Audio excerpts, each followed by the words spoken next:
A procession of vehicles with the hearse in the lead started out from the Queen's Castle at Balmoral, where she died on Thursday, for a 6-hour drive to Edinburgh. People stood alongside the roads, 10 deep in places, to watch. But I'm happy I was here to say our goodbye.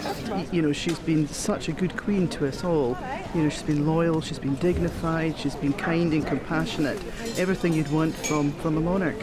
People lined up their horses to salute the Queen. Farmers lined up their tractors in tribute. And people threw flowers in front of the hearse. In Edinburgh, the day's destination, the floral tributes grew, many from children.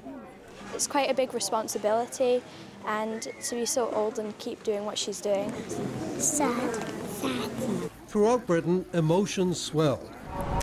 It doesn't really hit you until you come over here and you see the just incredible, overwhelming outpouring of emotion. The Queen was above it to us all. She was definitely above it to us all. She did so much for us, and it's just really sad. A historian with the Institute for Studies in the Crown in Canada says people are starting to process the impact of the Queen's death. This is something that is really uniting people. I mean, everyone is experiencing it differently, and that's what happens with events like these.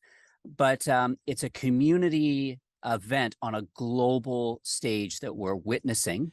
As the tributes grew, King Charles got down to the business of state, meeting in London with Canadian and other Commonwealth leaders. And after he was proclaimed king in England and Canada yesterday, proclamations were read out today in Scotland.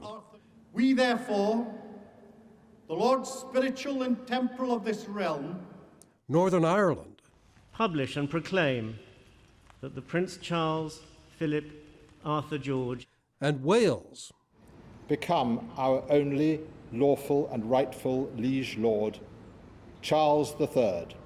In Scotland, at the end of the day's journey, the Queen's daughter, Princess Anne, curtsied as her mother's coffin was carried into Edinburgh's Holyrood House Palace.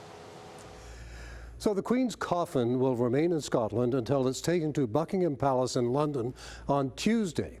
On Wednesday, it'll be moved to the Parliament buildings in a procession through London with the royal family walking behind.